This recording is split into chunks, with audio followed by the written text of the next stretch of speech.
5 matches. 5 moments where the entire trajectory of professional wrestling shifted on its axis. Not the best matches, not the highest rated, but the ones that broke the rules, shattered expectations, and forced the industry to evolve or die.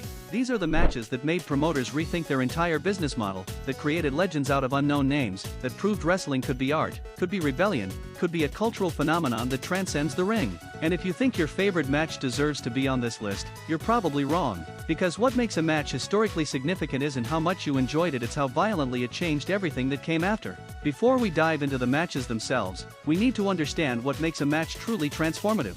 It's not about star ratings or technical perfection. It's about context. It's about timing. It's about a single night where wrestling became something it had never been before and could never go back to being what it was. These 5 matches didn't just entertain. They destroyed barriers. They created new styles. They proved that wrestling could main event stadiums, could draw millions, could make stars overnight, or could end careers in ways that felt devastatingly real. Each one of these bouts represents a before and after moment in wrestling history. A line in the sand that separated eras. And here's the controversial part: some of the most beloved matches in history don't make this list, because being great and being important are two completely different things. A match can be a technical masterpiece and change absolutely nothing about the industry. But these 5? They rewrote the rulebook. They forced every promotion, every wrestler, every fan to reconsider what wrestling could be.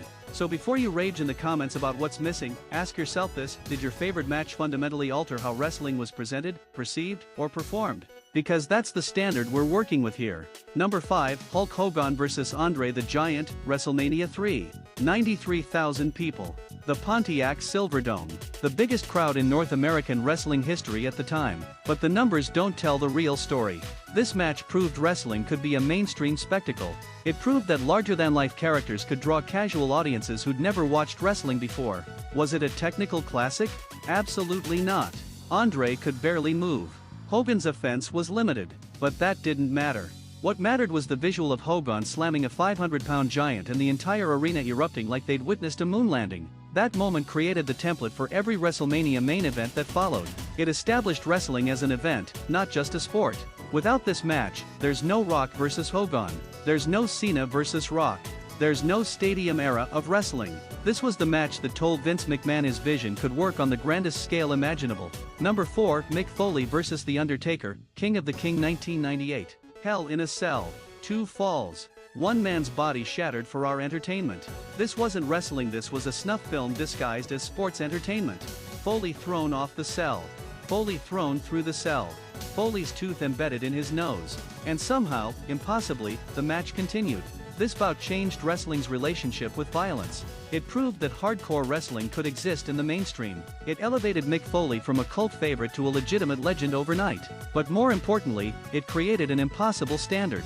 Every Hell in a Cell match since has been judged against this one. Every hardcore match lives in its shadow. The problem? This match was so extreme, so dangerous, so career-shortening that it couldn't be replicated. WWE spent the next 2 decades trying to recreate this magic while simultaneously making their product safer. The contradiction defined an entire era. Drop a comment right now: did this match go too far, or was it exactly what wrestling needed to shock the world? Number 3, Stone Cold Steve Austin vs. Bret Hart, WrestleMania 13. The double turn. The bloodbath. The moment that launched the Attitude Era, whether WWE planned it or not. Austin entered as the heel. Hart entered as the hero. By the time Austin passed out in his own blood rather than submit, the roles had completely reversed. This match proved that wrestling audiences were smarter than promoters gave them credit for. Fans didn't need to be told who to cheer for. They gravitated toward authenticity, toward toughness, toward a character who represented their frustrations with authority. Austin's refusal to quit while covered in blood became the defining image of a generation. Without this match, there's no Austin vs. McMahon. There's no Attitude Era boom. There's no Monday Night Wars victory for WWE. This single match saved the company from bankruptcy and created the biggest star in wrestling history. That's not hyperbole. That's documented fact. Number 2, Kazuchika Okada vs. Kenny Omega, Wrestle Kingdom 11. 60 minutes. 6 stars. The match that proved American audiences were ready for a wrestling style they'd been told wouldn't work. New Japan was a niche product in the West. Kenny Omega was an unknown name to casual fans. But this match broke the internet. It shattered Dave Meltzer's rating system. It forced WWE to acknowledge that the best wrestling in the world wasn't happening in their ring. This bout changed everything about modern wrestling. It proved that match quality could drive business. It showed that long matches could hold modern attention spans. It launched the entire elite movement that eventually created AEW. Without Okada vs Omega, there's no all-elite wrestling. There's no competition for WWE. There's no wrestling renaissance. The impact is still being felt today. Every major promotion now prioritizes match quality in ways they didn't before. Every wrestler studies this match to understand pacing, psychology, and storytelling at the highest level. This wasn't just a great match, it was a declaration that wrestling could be art. Number 1, Shawn Michaels vs Razor Ramon, WrestleMania 10.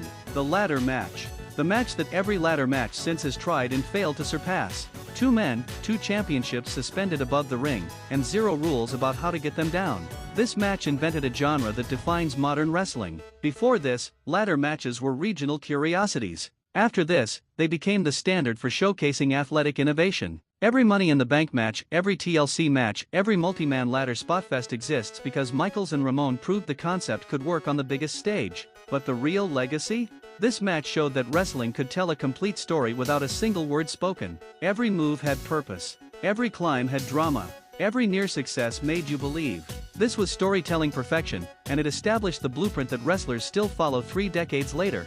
Here's my question for you: which of these 5 matches had the biggest impact on your personal wrestling fandom? Comment below because I want to know what hooked you for life. So why do these matches still matter in 2025? Because wrestling is built on the foundation they created.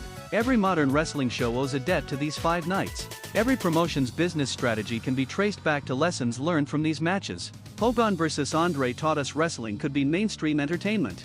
Foley vs Undertaker showed us the power and danger of pushing boundaries. Austin vs Hart proved that storytelling could create cultural icons. Okada vs Omega demonstrated that quality wrestling could build movements. And Michaels vs Ramon gave us the template for spectacular innovation. But here's the uncomfortable truth: we might never see matches this transformative again. Not because modern wrestlers aren't talented enough, but because the industry has been so thoroughly explored, so completely mapped out, the true revolution feels impossible. Think about it. What modern match has fundamentally changed how wrestling works? What recent bout created a new match type or launched an entirely new era? The honest answer is we're in a period of refinement, not revolution. We're perfecting what already exists rather than inventing what comes next. Maybe that's okay. Maybe we